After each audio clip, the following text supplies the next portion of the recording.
maybe in a minute. Once they arrive, we'll start our formal opening as we planned, starting at 9:15.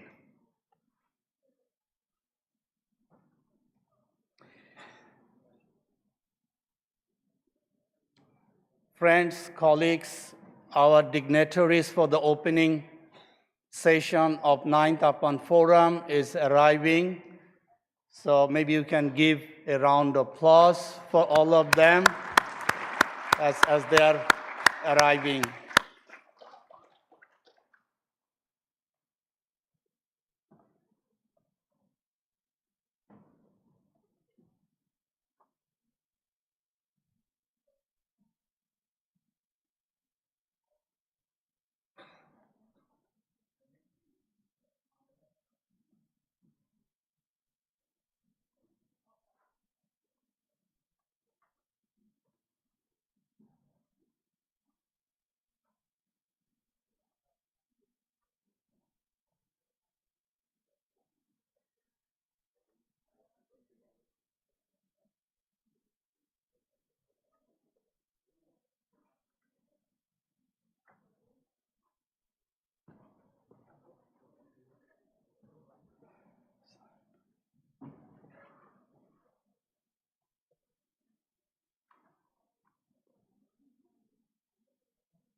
Good morning.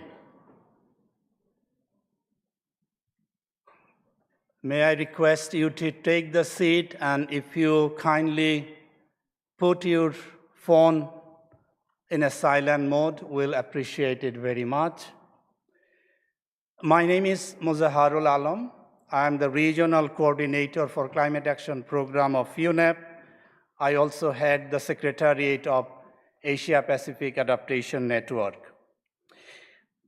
I am your MC today, and I'd like to start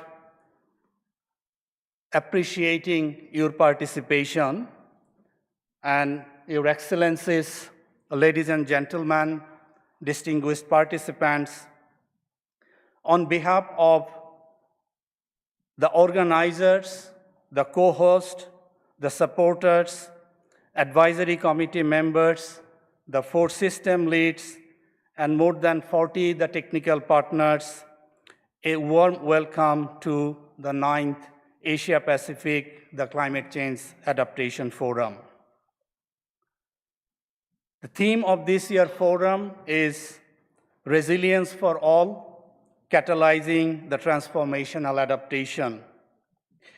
We are delighted to welcome, as I speak, more than 950 the participants registered from more than 50 countries, representing the government, academic and the research organization, civil society organizations, the private sector, and youth to accelerate the solution across the region on the climate change, as well as finding a pathway to accelerate the resilience for all. In addition to the forum theme, we have the elephant and orchid as the symbols for the 9th Asia Pacific Adaptation Forum. We have chosen these powerful symbols of Thailand, which reflects the strength, adaptability, and harmony. The elephant symbolizes the strength, the wisdom, the loyalty, while the orchids are renowned for their delicate beauty and incredible diversity. Dear participants, the forum agenda is rich and diverse, featuring the deep dive sessions which happened in last 2 days, and will be starting today with the opening plenaries and 30 the technical session along with other 5 the plenary sessions. Without further ado, let me introduce our moderator of the opening the session of 9th Asia Pacific Adaptation Forum, Antoniette Thais. She is an award-winning actor, singer, host, and environmental advocate. She founded the Communities Organized for the Resource Allocation, known as CORA, in 2016, a nonprofit organization which fosters action for sustainable development. She is also the founder of the Sustainable Planet, a purpose-driven business centered on women economic empowerment and uplifting the vulnerable communities through livelihood program and biodiversity-friendly enterprise in the Philippines. Over to you, Antoniette. Thank you so much, Babu. Excellencies, distinguished participants, and heroes of our Earth, it is truly my honor to be your moderator for this opening session for the 9th APAN Forum. Climate change is accelerating at an unprecedented pace, disproportionately affecting countries and vulnerable communities globally. Asia is most vulnerable to climate change as it is warming faster than the global average. Precipitation is erratic and variability is high. Extreme events are becoming more frequent and intense, and these are known to us all.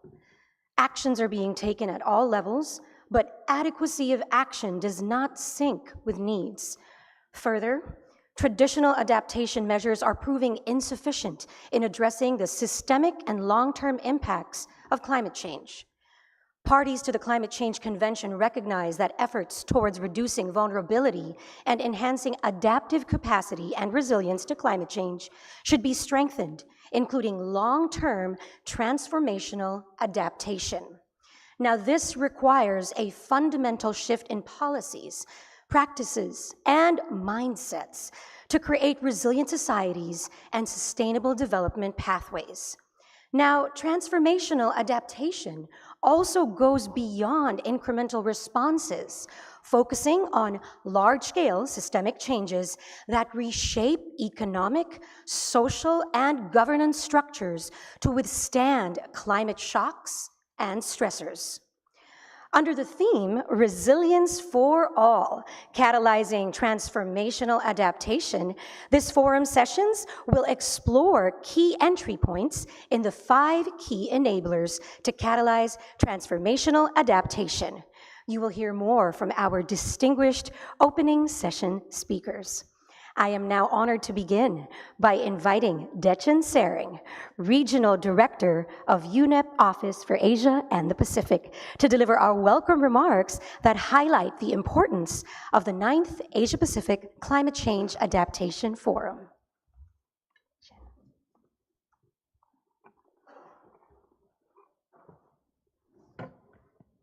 Thank you, Antoinette. Your Excellencies, distinguished guests, colleagues, partners, and friends. It is my pleasure to welcome you to the 9th Asia-Pacific Climate Change Adaptation Forum under the theme Resilience for All, Catalyzing Transformational Adaptation. Today we gather as one of the largest community of adaptation practitioners in Asia-Pacific. This forum is just not an event. It's a vital platform for us to share knowledge, experience, practical solutions to address the urgent and complex challenges posed by climate change. I know many of you have been here from the beginning, and you have contributed to advancing climate change adaptation in this region. This forum will develop a set of action-oriented recommendations that will feed into regional and global processes. One such example is Frame Eco. It's a tool that is there to assess loss and damage of ecosystems and ecosystem services. And this tool was actually developed by this Asia-Pacific Adaptation Network, UNEP, UNDRR, and UNU. And it's been endorsed by the Technical Experts Group on Comprehensive Risk Management of the Executive Committee of the Warsaw International Mechanism for Loss and Damage. You have already heard from Antoinette and Babu about the fact that we're seeing climate change accelerate, and the traditional incremental adaptation members are no longer adequate. We're called now to embrace transformational adaptation that brings about fundamental shifts in our policies, practices, and mindsets. Building on the last forum, we're going to explore innovative policies, technologies, financial instruments. We're going to identify strategic points to collaborate, to drive coordinated, large-scale systemic changes that will strengthen resilience across interconnected systems: food and agriculture, land and water systems, infrastructure, cities, industries, health, livelihood, and societies. Our discussions are going to be guided by 5 key enablers. We're going to look at how we rethink policies for adaptation, how we plan, how we govern, how we foster innovation, technologies, and practices, how we advance science, evidence, and knowledge systems, how we strengthen financial systems and investment modalities, and how we enable social capital, empowerment, and equity. These enablers are not just technical solutions, they're pathways to an inclusive, just, and sustainable development for all. This forum is co-hosted by UNESCAP, the Asian Development Bank, the Asia Pacific Network for Global Climate Change Research, with the support of the Ministry of Environment of Japan, and co-organized with UNEP as the APAN Secretariat. We have more than 40 partners that have contributed to identify pathways to catalyze transformational adaptation. This collaboration reflects the spirit of multi-stakeholder engagement that is essential for transformational adaptation. The forum will aim to enhance knowledge, understanding of transformational adaptation, strengthen our existing partnerships, and forge new ones, and to ensure that our recommendations are embedded in national, regional, global development processes. I look forward to this platform where we can learn from each other, where we challenge each other, and where we inspire each other. Our region has always been a place of innovation and resilience, and can catalyze transformational adaptation needed to secure a climate-resilient future for all. I thank you for your kind attention. Thank you very much, Dechen, for highlighting the importance of the 9th APAN Forum. We thank you for your leadership and for all that you do. We are now honored to invite Ms. Armida Salcia Alijabana, Under-Secretary General of the United Nations and Executive Secretary of ESCAP, to deliver her opening statement.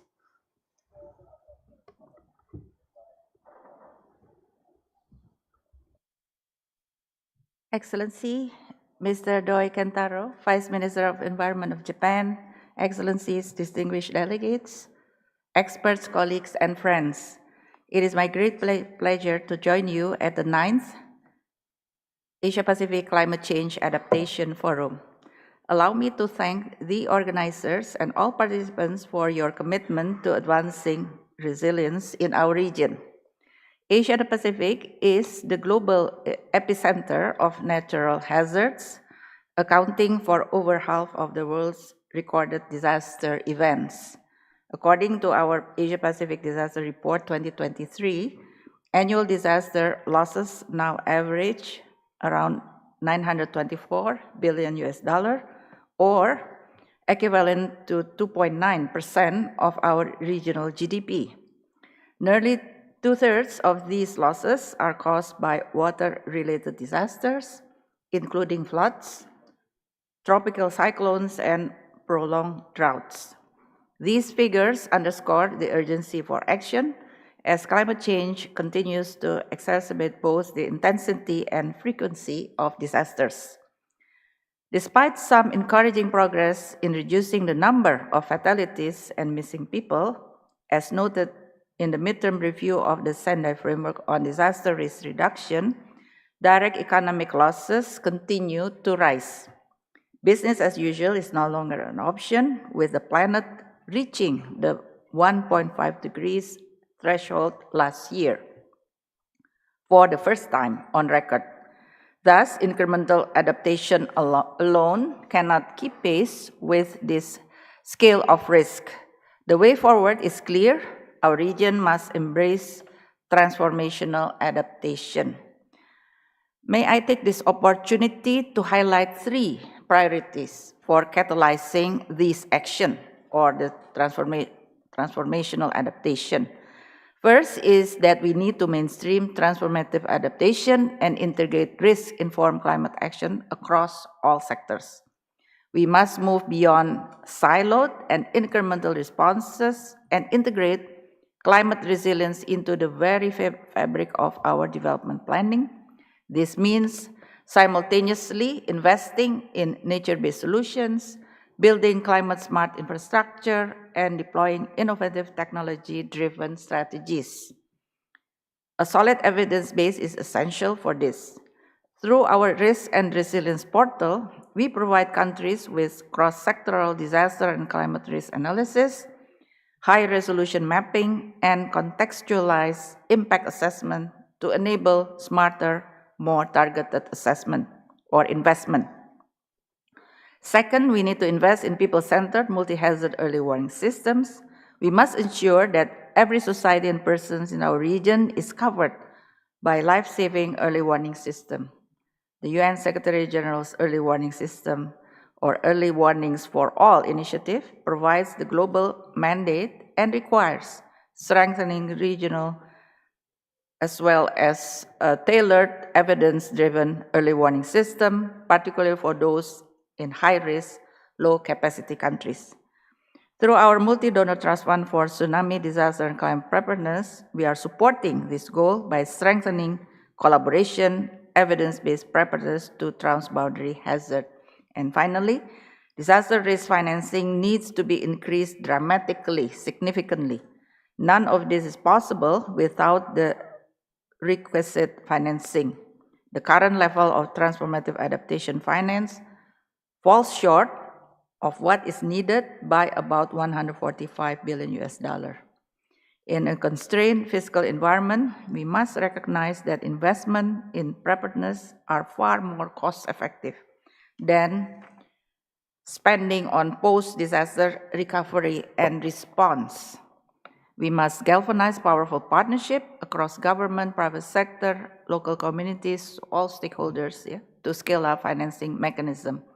Our region is a rising hub of innovation, and we must increasingly source and finance these solutions from within, meaning from within our region. So, Excellencies, distinguished delegates, friends, and colleagues, resilience for all requires that we leave no one behind. Climate change impacts are not distributed equally. Vulnerable population, including women, youth, persons with disabilities, indigenous people, and those living in least developed countries and small island developing states are disproportionately at risk. Transformational adaptation must therefore be inclusive, ensuring that resilience dividends reach every community. The theme of this forum is a call to action. The challenges before us are immense, but so are the opportunities. With credible evidence, innovative tools, inclusive partnership, and bold leadership, Asia and Pacific can lead the way in showing how transformative adaptation is not only possible, but indispensable. Let us use this forum to accelerate momentum, to strengthen cooperation, and to catalyze the transformational change that our region urgently needs. In this spirit, we remain committed to supporting regional cooperation, and I wish you productive deliberation and as well as look forward to meaningful outcomes. Thank you very much. Thank you very much, Executive Secretary Alicia Bana, for highlighting your support and the importance of catalyzing action on inclusive transformational adaptation. We are now honored to invite the Vice Minister of Global Affairs, Ministry of the Environment, Japan, to deliver his opening statement. Please welcome His Excellency, Mr. Doi Kentaro.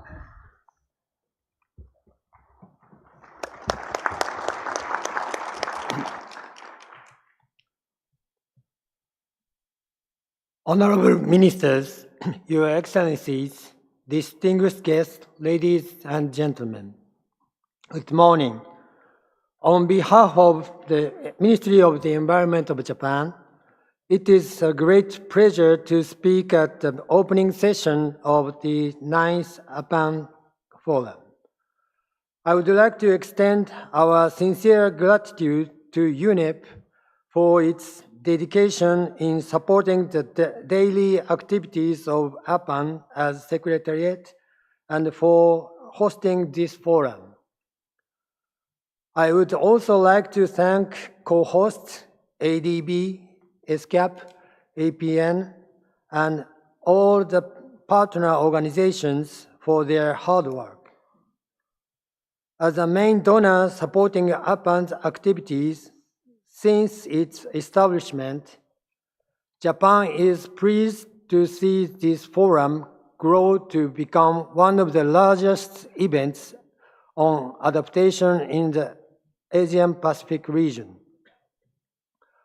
I understand over 800 participants include government officials, researchers, and representatives from the private sector are attending this year. We are grateful for everyone's active participation. In recent years, it is evident that impacts of climate change already pose a threat to societies everywhere. We need to step up our adaptation efforts. Japan has a specialized legal framework for adaptation called the Climate Change Adaptation Act. It stipulates international cooperation. In this regard, Japan operates an online information platform called APPLAT. It aims to support adaptation planning and its implementation, taking into account climate risks for our region. We hope that all the practitioners here will make the extended use of this platform. Addressing the theme of this forum, transformational adaptation, our ministry believes that involvement of the private sector is crucial. Having experienced many disasters, Japan is home to many companies with extensive knowledge and technologies related to disaster risk reduction. Building on this, we are promoting the introduction of early warning systems in this region through public-private partnerships. We hope their technologies will be utilized in climate adaptation practices. Furthermore, synergistic approaches align well with the theme of this forum. A synergy resolution proposed by Japan at UNEP 6 in March last year was successfully adopted. At UNEP 7 in December, UNEP is expected to report on integrated good practices for promoting synergies. In addition, Japan is cooperating with ESCAP, ADB, UNEP, and others to prepare the Asian Pacific Synergy Report, aiming for its launch in July next year. We hope to see our region become a center of synergistic practices, reflecting our complex natural and cultural connections. Ladies and gentlemen, as we promote innovative adaptation, strengthening capacity is key. APAN has a wide network of regional partners, such as the Asian Institute of Technology. AIT is implementing capacity building that not only equips government officials, with knowledge on adaptation, but also enables them to apply it in formulations and implementing policies. We hope that APAN will continue to strengthen its collaboration with regional partners. Together, we can play an important role in implementing global initiatives for adaptation in regional and local actions. This year's COP30 represents a critical opportunity for activating the global goal on adaptation. In cooperation with the Brazilian presidency, Japan would like to proactively contribute to COP30. This forum is a valuable opportunity for all actors involved in adaptation to come together and have discussions. I hope the time and experiences we share here in Bangkok contribute to building momentum toward a successful COP30. Thank you very much. Thank you very much, Excellency Kentaro, for your wonderful opening statement and for reinforcing Japan's commitment to our global goals for climate change adaptation. We are now honored to invite the Country Director for ADB Thailand Resident Mission to deliver his opening statement.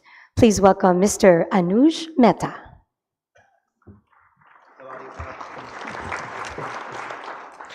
Honored Ibu Amida, Executive Secretary UNESCAP, Excellency Kentaro-san, Vice Minister Japan, distinguished colleagues, delegates, friends, delighted to see you all here. Sawadee Krap from me, based in Thailand.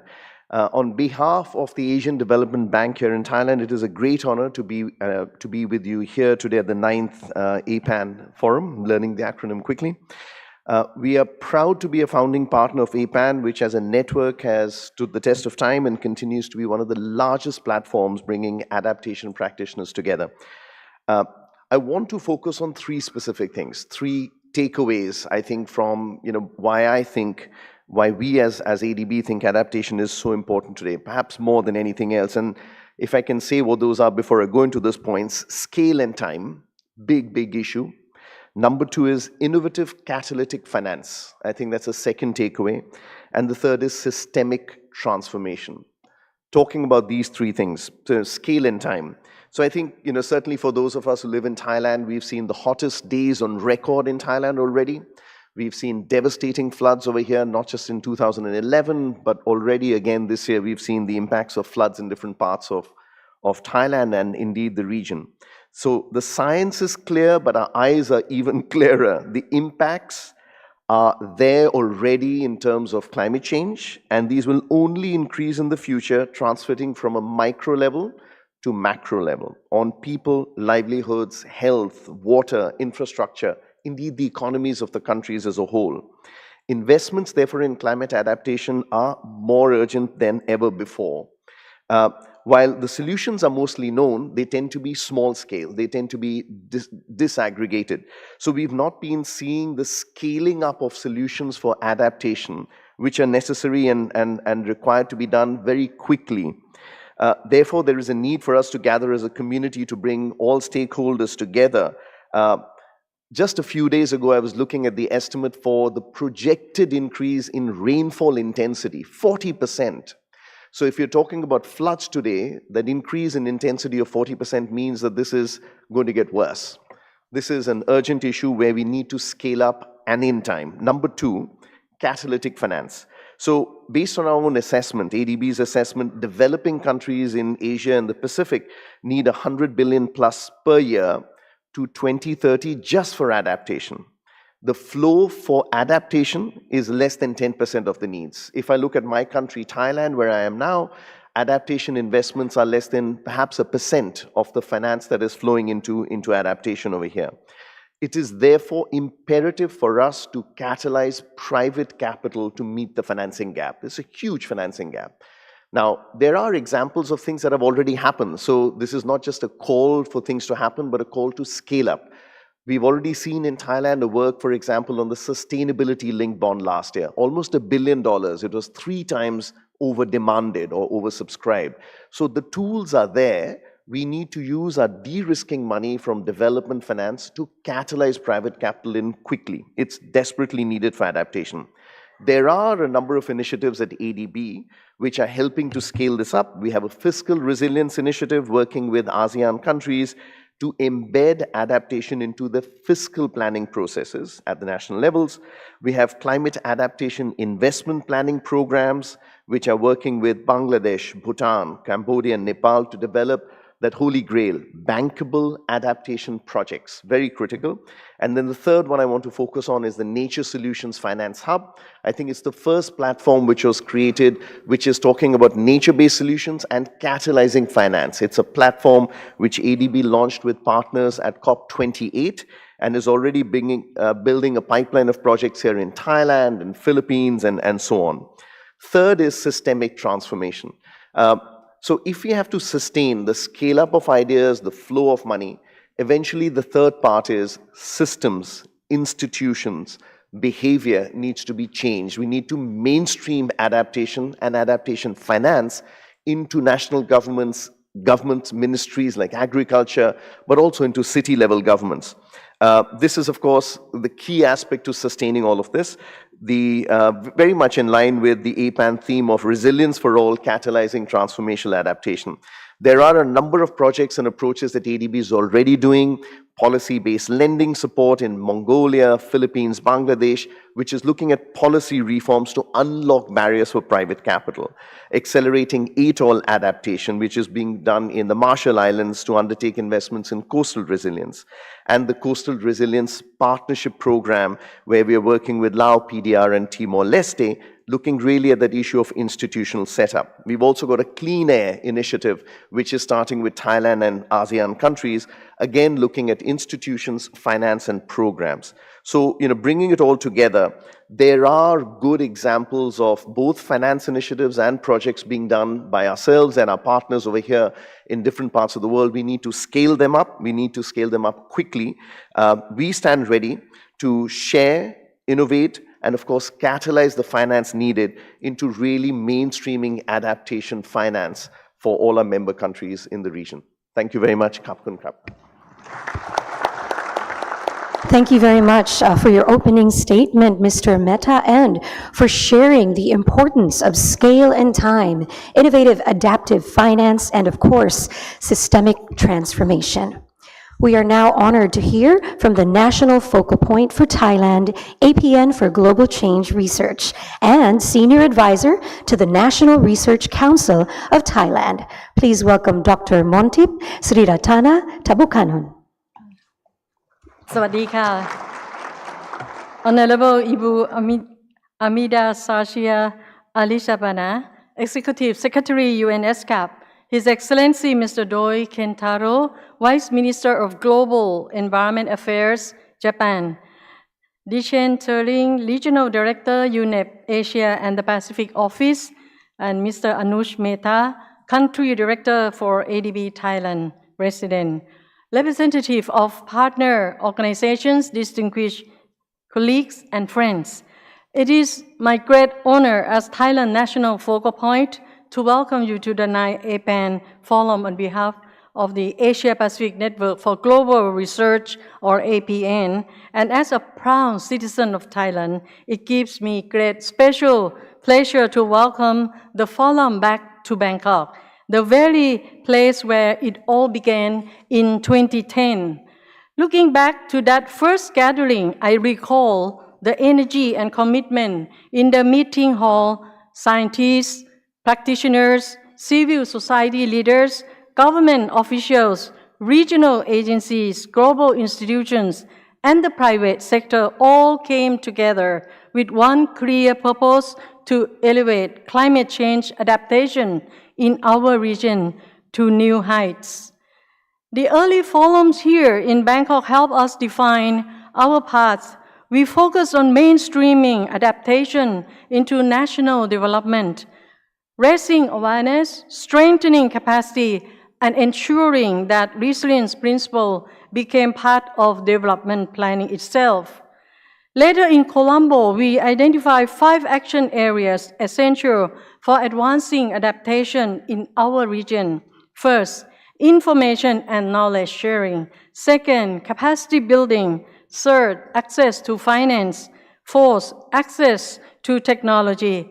And fifth, private sector engagement. In recent years, however, our focus has sharpened around urgency. We know that incremental adjustment are no longer enough. What is needed now is transformative change. The 5 action areas identified in Colombo remain as relevant today as they were then. To these, we might add sound governance and access to high-quality data analyzed and transformed by our country's professionals into knowledge that serves not only national planners and policymakers, but also citizens, because it is ultimately people in their commitments and dairy who will determine whether our adaptation efforts succeed. This in turn required collaboration among all actors, large and small, working together to drive systemic change. More than 120 years have passed since Svante Arrhenius first warned that burning coal increasing carbon dioxide would warm our planet. And for many decades, global attention focused rightly on mitigation, but nearly 2 decades have now passed since the IPCC's 4th assessment report placed adaptation side by side with mitigation. Since then, we have learned a great deal about what needs to be done to meet adaptation challenges, where it needs to be done, and how to do it. From my years in government promoting sustainable development, I learned to appreciate an old saying which I'm sure is familiar to most of you: seeing is believing. Nothing motivates action like witnessing across all the ground. You can explain to a mayor the benefits of nature-based solutions for flood resilience, but take that mayor to city where nature-based solution already works, and the chances of real action increase manifold.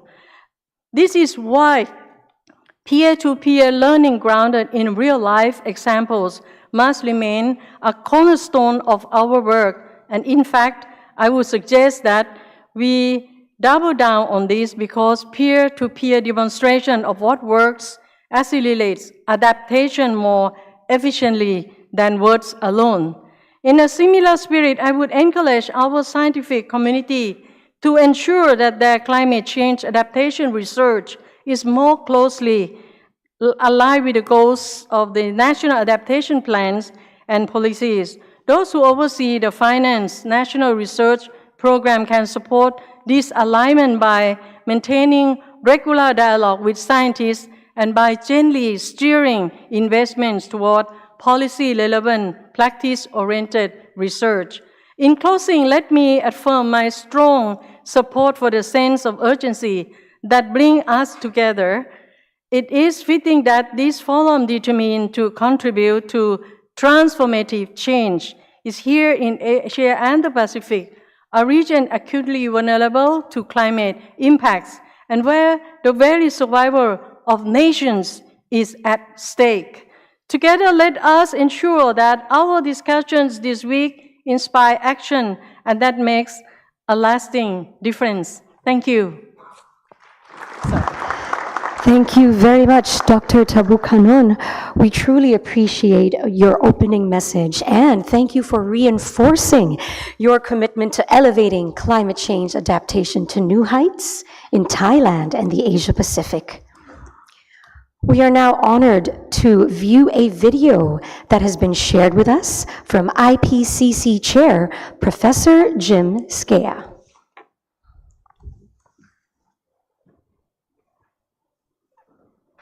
Your Excellencies, distinguished delegates, dear colleagues, ladies and gentlemen, as the chair of the Intergovernmental Panel on Climate Change, the IPCC, I'm delighted and honoured to address the 9th Asia-Pacific Climate Change Adaptation Forum. Unfortunately, I can't be with you in person, but I thank the organisers for their invitation to address this unique event. IPCC scientific assessments clearly show that climate change, unequivocally caused by human activities, is already upon us. We witness more frequent and more intense examples of climate change impacts on people and ecosystems, highlighting the urgency of climate action through both adaptation and mitigation. The World Meteorological Organization's State of the Climate Report 2024 confirmed that last year was the warmest year on record, with global temperatures 1.5 degrees Celsius above the pre-industrial baseline. The long-run global warming trend is estimated to be between 1.34 and 1.41 degrees Celsius, approaching the 1.5 level. The impacts of current warming are felt globally, and the Asia-Pacific region is among the most impacted, facing heightened risk from sea level rise, extreme weather, biodiversity loss, and water stress. Last year alone, climate extremes hit the region hard. Typhoon Yagi, historic floods in Central Asia, deadly landslides in India and Nepal, along with severe drought in China, highlighted the region's vulnerability and the urgent need for action on climate adaptation. I want to stress that we, as humanity, have agency over our future. IPCC reports clearly show we have the money, knowledge, and tools to enhance resilience and reduce greenhouse gas emissions, while at the same time contributing to sustainable development in other ways, for example by improving air quality. Unlocking the full potential of adaptation and mitigation options requires systemic change, guided by science and underpinned by international cooperation. Ladies and gentlemen, this brings me to the IPCC 7th assessment cycle. Work on the set of IPCC reports decided by the panel is now well underway. The 7th cycle will have an enhanced emphasis on impacts and adaptation without neglecting mitigation. Adaptation to climate change has lacked the means to measure progress. It can be difficult to separate adaptation actions from broader infrastructure investment and patterns of development. Alongside the Working Group 2 report, which assesses impacts, adaptation and vulnerability, we will revise and update previous IPCC technical guidelines on assessing impacts and adaptation, with an emphasis on indicators, metrics, and methodologies. And this aims to support both country-level action and the global goal on adaptation. We will also, for the first time in Working Group 2, have dedicated chapters on losses and damages and on finance, an indispensable precondition for successful adaptation. In general, the current assessment will pay more attention to the role that climate action plays in advancing sustainable development, including and beyond the Sustainable Development Goals. There will be a substantial treatment of equity, just transition, and the distributional consequences of climate action across the Working Group contributions. Furthermore, the upcoming Working Group 2 report will have regional and thematic chapters that address the distributional nature of effects, covering human rights, equity, justice, and impacts on various vulnerable groups. The Working Group 2 chapter on responses to losses and damages, which are disproportionately experienced by vulnerable communities and groups, will include means of categorizing and measuring losses and damages. Speaking of Working Group 2, I'm happy to inform you that our Working Group 2 co-chair, Winston Chow, is attending this APAN forum and will be representing the IPCC in a number of sessions and panels. Lastly, in August, we completed the selection of authors for the 7th assessment report, and the first ever joint lead author meeting across working groups will take place in Paris in December. I'm pleased to highlight that out of 663 selected authors from around the world, 120 are from Asia and another 74 are from the Pacific region. So this is a great success for the Asia-Pacific region. It's a clear reflection of the quality of nominations submitted by the member governments and observer organisations. And with that, I wish you a rich and fruitful discussion. Thank you. Thank you very much to IPCC Chair Professor Jim Skea for sharing his insights and wisdom. Across the world, the voices and actions of our youth are being heard loud and clear as they join us in our shared mission towards building a better future where no one is left behind. Today, we are grateful to have with us a representative from our youth from Mongolia. Please welcome Ms. Aisulu Wata.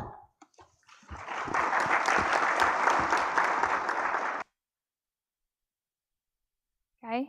Good morning, everyone. My name is Aisulu Wata, and I'm very honored to represent Mongolia and the voices of young people from across Asia and the Pacific at this 9th Asia-Pacific Climate Change Adaptation Forum. On behalf of the youth here at APAN, we extend our gratitude and appreciation to the UNEP Regional Collaboration Center for Asia and the Pacific, UNDP Bangkok Regional Hub, and the Regional Collaboration and the Youth Empowerment and Climate Action Platform for ensuring our participation in this meaningful conference. A conference which discussion transcends generation even beyond ours. I want to start with a short story that shows the strong need for the big changes in adaptation are here to start. In Mongolia, I grew up seeing how our land, water, and ways of living are closely connected to the climate. In recent years, tough winters call it zot, and long dry summers have hurt herders' families in the countryside. Many have lost their livestock, influencing young people to drop out of school or move to cities for better chances. This real-life experience shows that climate change is not just about nature. It's about big problem and that messes up education, jobs, and dreams, especially in key areas like land, water, and living and communities. Similar stories happen all over our region. Floods on lava islands, dry spells in farming areas, storms damaging buildings, and rising seas putting coastal homes at risk. As young people, we will live with these consequences with longest, but we also have the energy, ideas, and bravery to make the big changes needed. We have shown this through youth-led projects that go past small fixes, using new rules, tools, and ways to build strength for everyone. Young people are not just the future, we are the present, already making things happen. In Mongolia and other places, youth groups are leading efforts for greener cities, better water use, clean energy businesses, and community climate action. This matched the forum's goal of encouraging new ideas and improving science, facts, and knowledge to help make choices. But to really start big adaptation changes, we must be seen as equal partners in working with many groups, making decisions together, and putting solutions in places for linked areas like water systems, food and farming, building, cities, businesses, and health.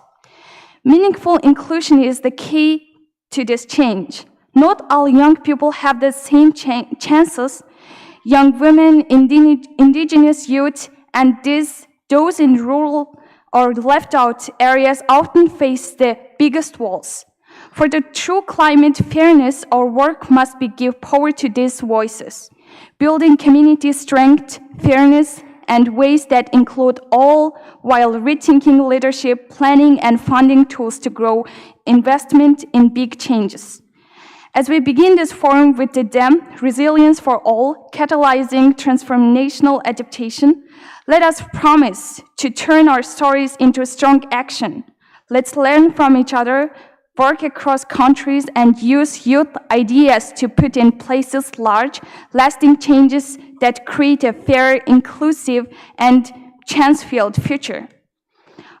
On behalf of the youth of Mongolia and our region, thank you for this stage. Climate adaptation is not just about survival.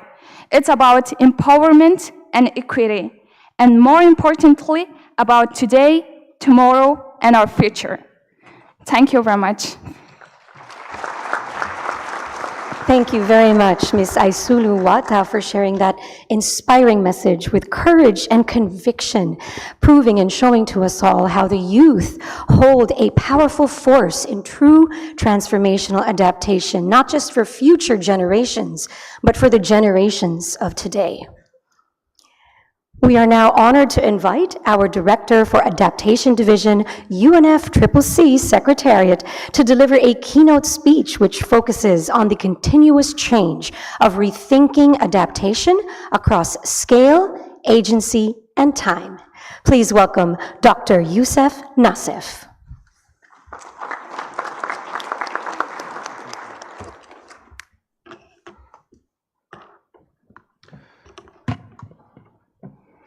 Thank you very much, Goodwill Ambassador, Excellencies, distinguished dignitaries, ladies and gentlemen. I've been asked to provide a keynote statement, but what I will provide rather is a provocation. We're here to talk about transformational adaptation. I think it would be incumbent on us to also transform our mindset to be able to fully address that issue. And it's a nice evolution. In APAN 8, we talked about enabling transformative implementation. Now we've evolved to catalyzing transformational adaptation, so we're moving there in the right direction. Having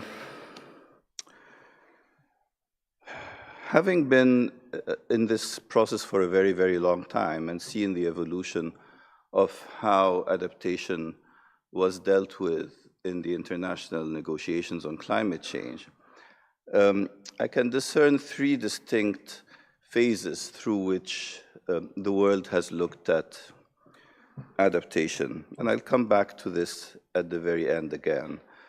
The first phase was looking at climate change generally just as an environmental issue, so stuck in its corner of environmental clusters with a typical set of stakeholders that were focused on environmental ministry people, geographers, meteorologists. This was the early days all the way, probably up to the early 2000s. Then we moved into the developmental phase, where the world started seeing the links to economic development. And we started talking about things like ecosystem services and starting to link climate change impacts with effects on GDP and how adaptation in particular overlaps with development and the need for integration and mainstreaming and synergies. And then in 2018, 2019, something happened. 2018, the IPCC produced a report, the warming of 1.5, that first stated the need for transformation. Basically told us you must go transform within the coming decade, or else you will have to suffer some irreversible losses after. They didn't tell us exactly how to transform. The following year, 2019, IPBES, which is the biodiversity set of scientists, the Intergovernmental Science Policy Platform on Biodiversity and Ecosystem Services, also produced a similar message that if we don't transform within a decade, we're going to lose 1 million species, and somehow some fundamental shift in our socioeconomic systems has to happen. The negotiating process doesn't really deal with transformation, you need consensus of 200 countries. So we move in very small steps in order to ensure that the whole world acts in unison. And so it was really open for intellectuals like yourself to try to figure out how to provide the signals that underlie transformation and how to attain this. Now, this current phase we're in now, which I call the existential phase, so we move from environmental to developmental to seeing this as existential because it affects our very existence on this planet and the extent of prosperity that we can expect. It's characterized by many factors. One is the complexities of scaling up.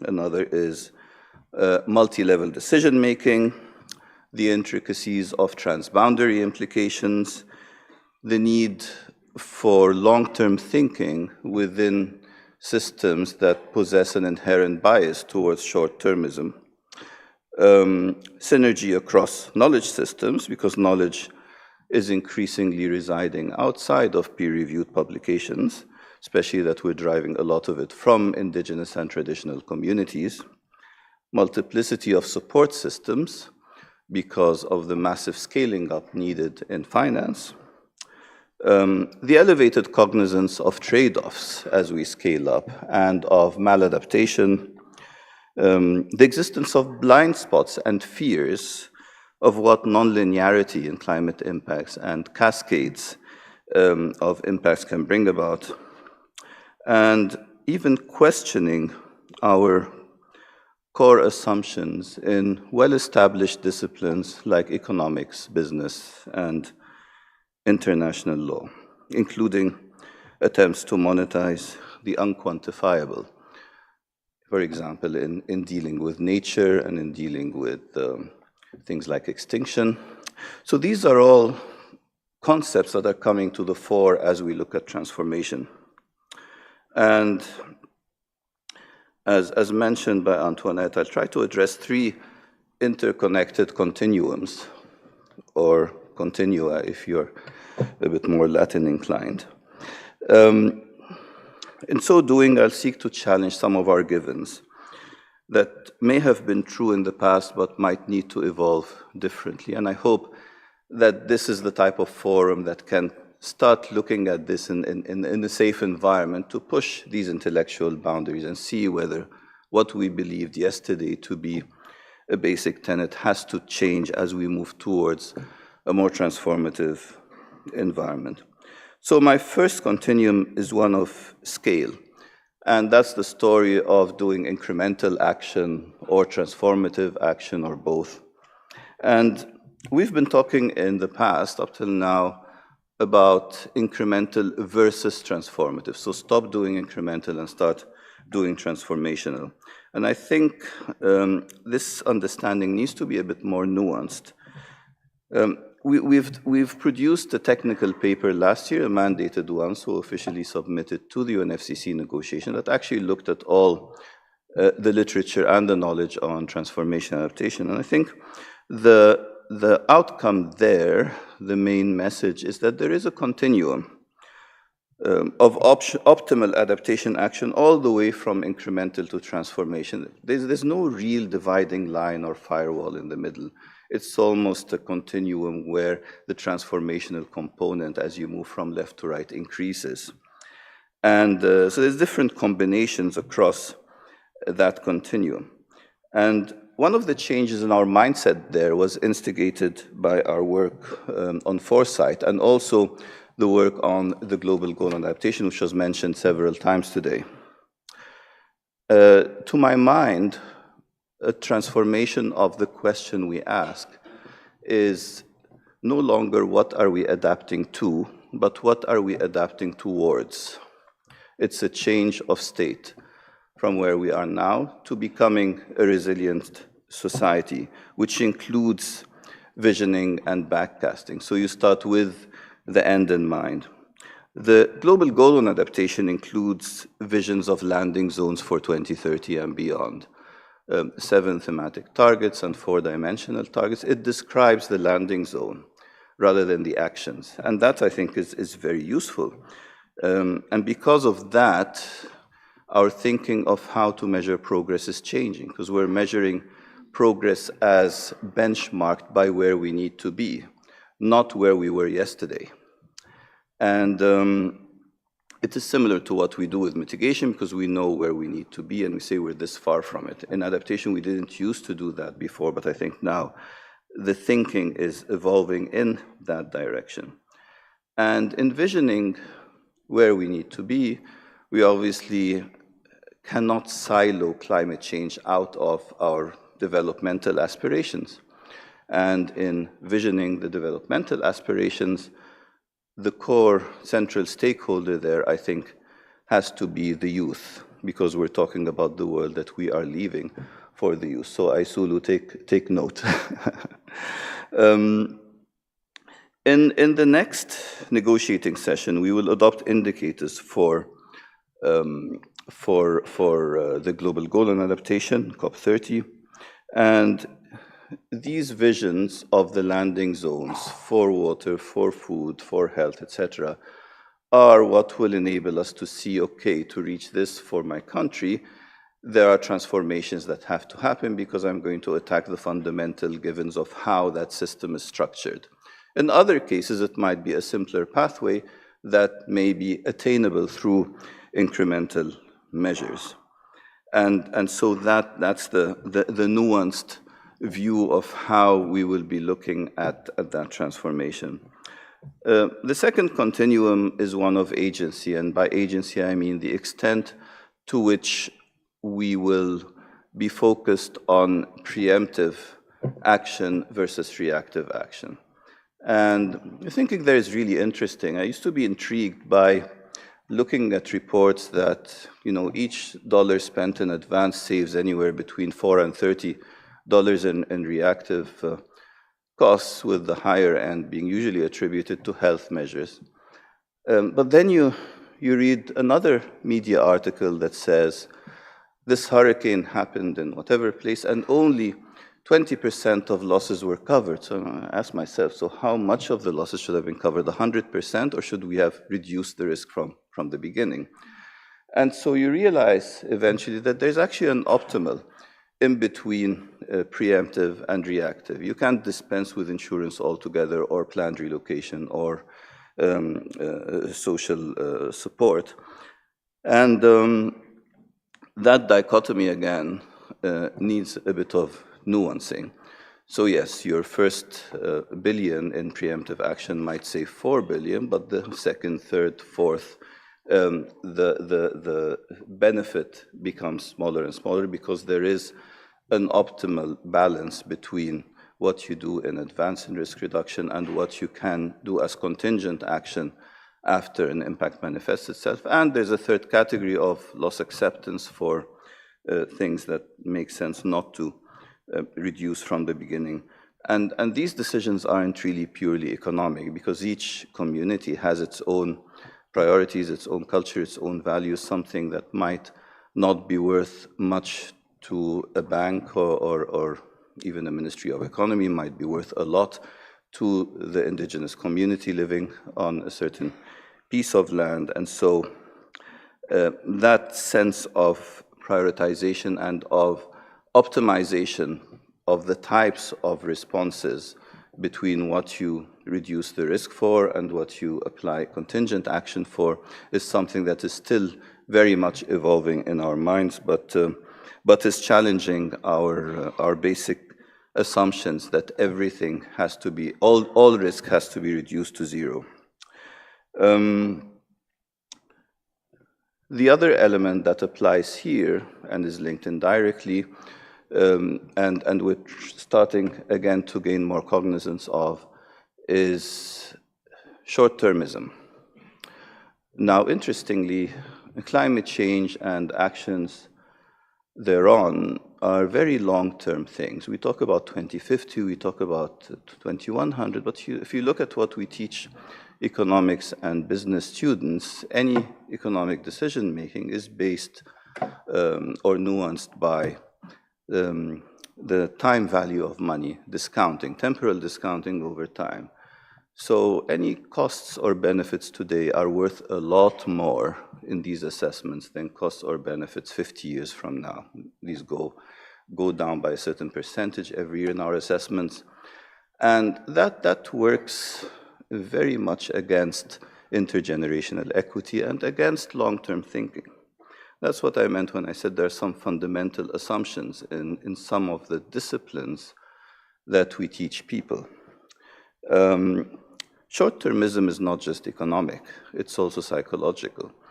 We apply short-termism in decision-making as human beings every day.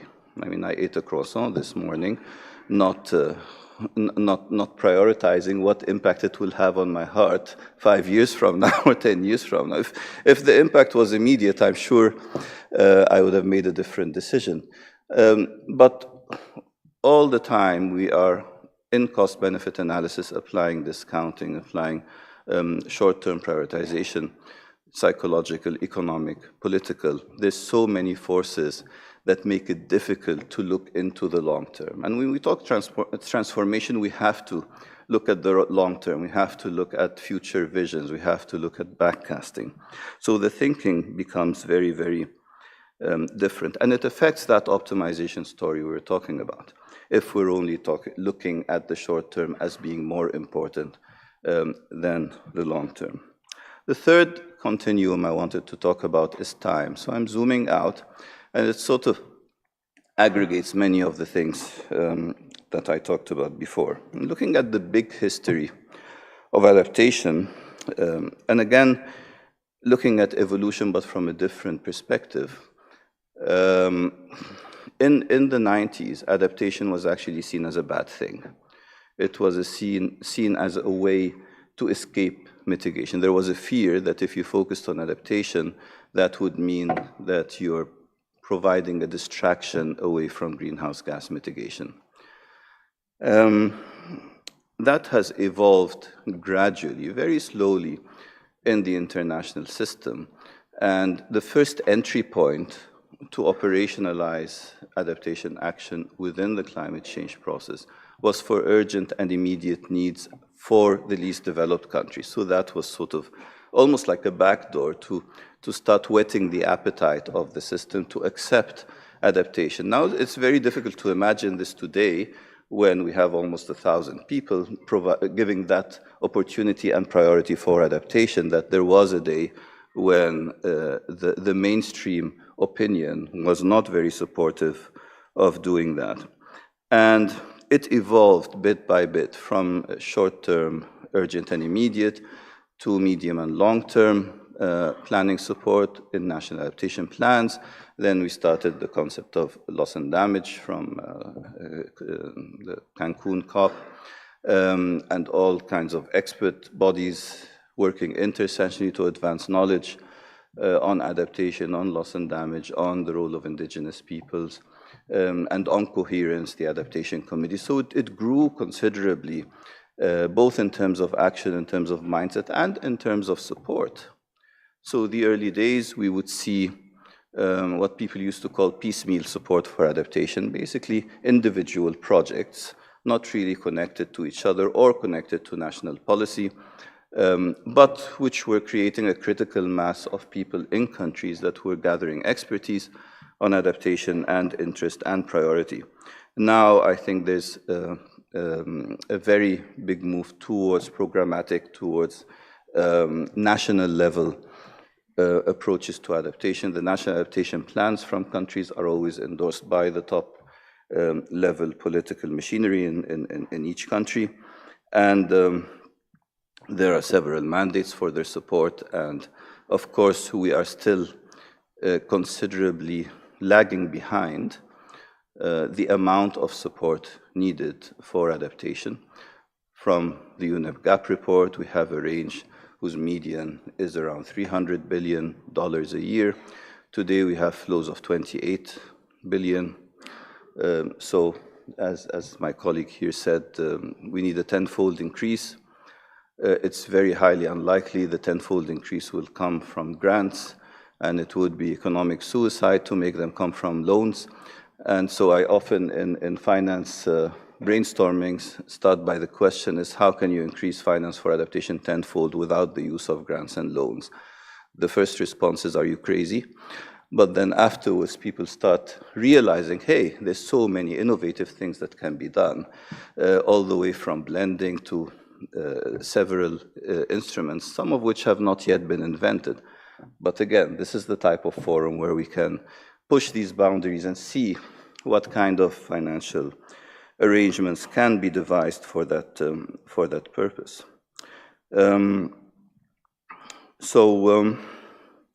As we move forward, and as we design future history, I see a strong needed push for this forward-looking approach to adaptation. And that goes hand in hand with the transformational context. So thinking of adaptation not in terms of problems/solutions, but in terms of creative design of a landing zone for the future, for the different areas of sustainability that we're dealing with. Think of bouncing forward rather than bouncing back. And understanding, envisioning, and directing the evolution of frontier technology, where we might be talking about trying to fix a context that becomes very irrelevant with the progress that we're seeing with artificial intelligence, Internet of Things, biotechnology, satellites, etc., and new functionalities from combinations of these, which have the potential to allow us to achieve all our visions for a desirable future. We're already seeing the use of some of these, like drones in search and rescue, but in our discourse, we pretend as if these things don't exist, and we're still talking about stuff that's 10 years old or even more. So the knowledge for these, the thinking, will not come from within negotiating rooms. It will become evident from outcomes of fora like this. So the key is really alignment, forward visioning, and political will. And this forum is exactly where conversations about this future state can take place. Thank you very much. Thank you. Thank you very much, Dr. Youssef Nassef, for your keynote speech that highlighted the importance of being forward-thinking and forward-looking, shifting from incremental to transformative change, ensuring that it is inclusive and intergenerational, and remembering that true change comes with a shift in behaviors, mindsets, and hearts. We are now honored to invite Mr. Arghya Sinha Roy, Director for Climate Change, Asian Development Bank, to deliver our vote of thanks. Thank you. Your Excellencies, distinguished guests, colleagues, and friends, it's an absolute honor for me to be here at the opening of the Asia-Pacific 9th Forum and to express our deep appreciation. It's very exciting to see a full house, a gathering of more than 950 participants from more than 50 countries and a range of institutions.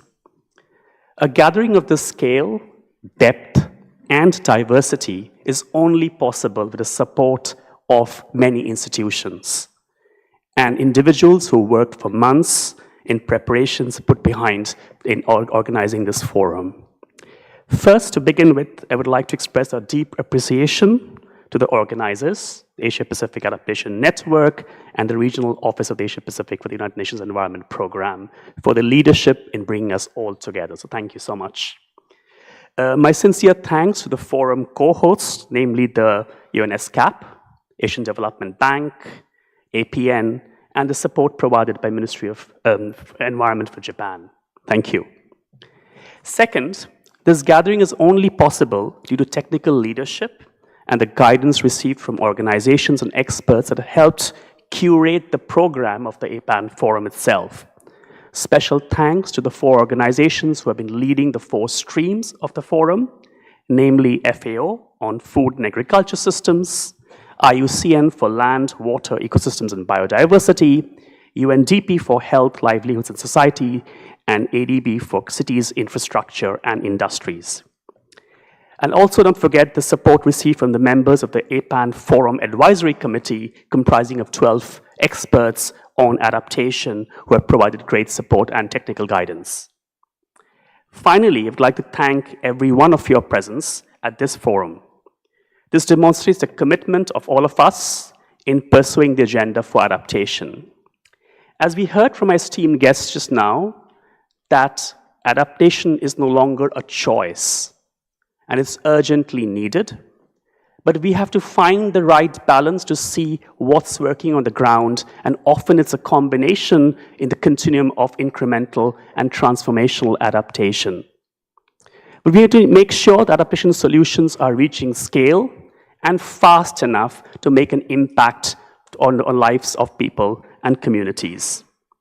And APAN Forum provides us a great platform to come together with the practitioners to share our insights of what's working on the ground and what kind of solutions are needed to inspire each other and, when necessary, challenge each other also.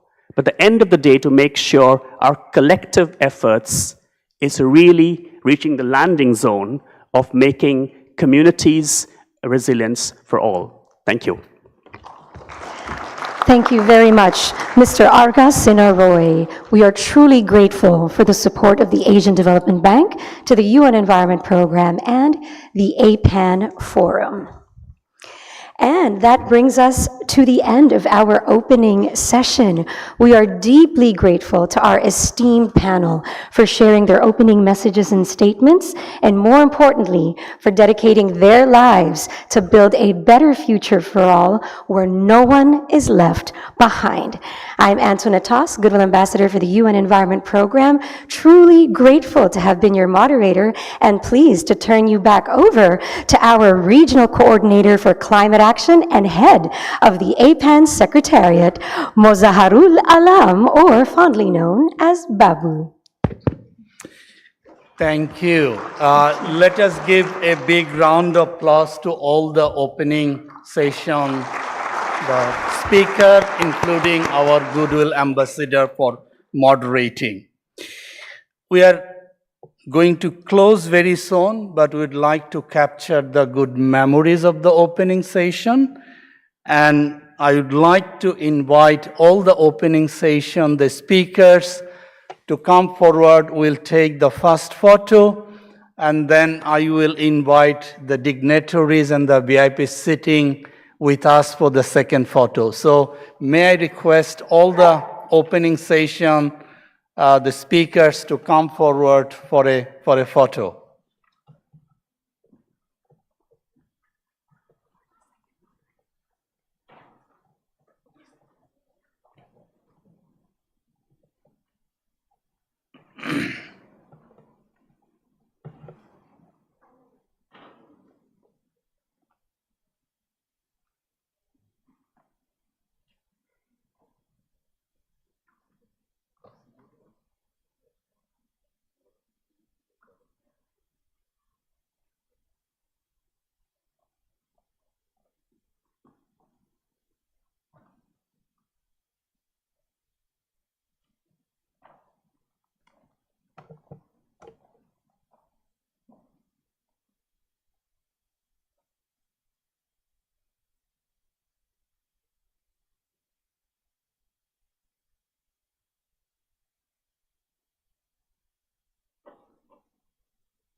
Okay, now may I invite the Honorable Advisor from Bangladesh to join us.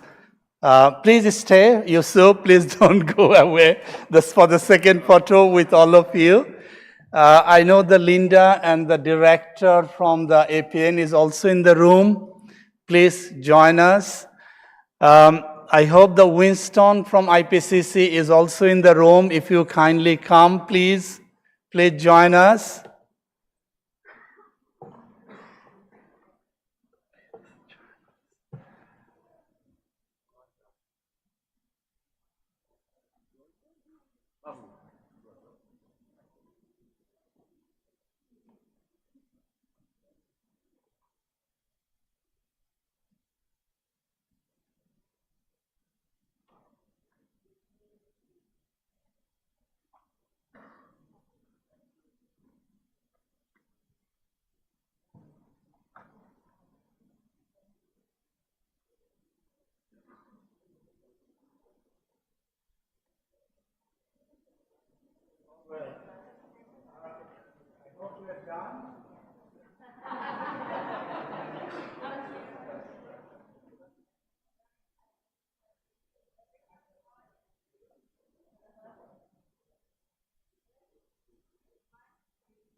Thank you all. Now let me make 3 announcements. The first, let's go for the coffee break. The second, please don't go away after the coffee break. We'll have the ministerial roundtable in this room starting at 11. So that's my second announcement in terms of the second plenary session, the ministerial roundtable. Third, and the most important, don't forget about the food. We'll have a reception starting at 6 p.m. to 8 p.m. with music, and that's going to be on the same level. All of you are invited. Please join us. Thank you once again. Seeing you in the coffee break and in the ministerial roundtable. Thank you. Bye-bye.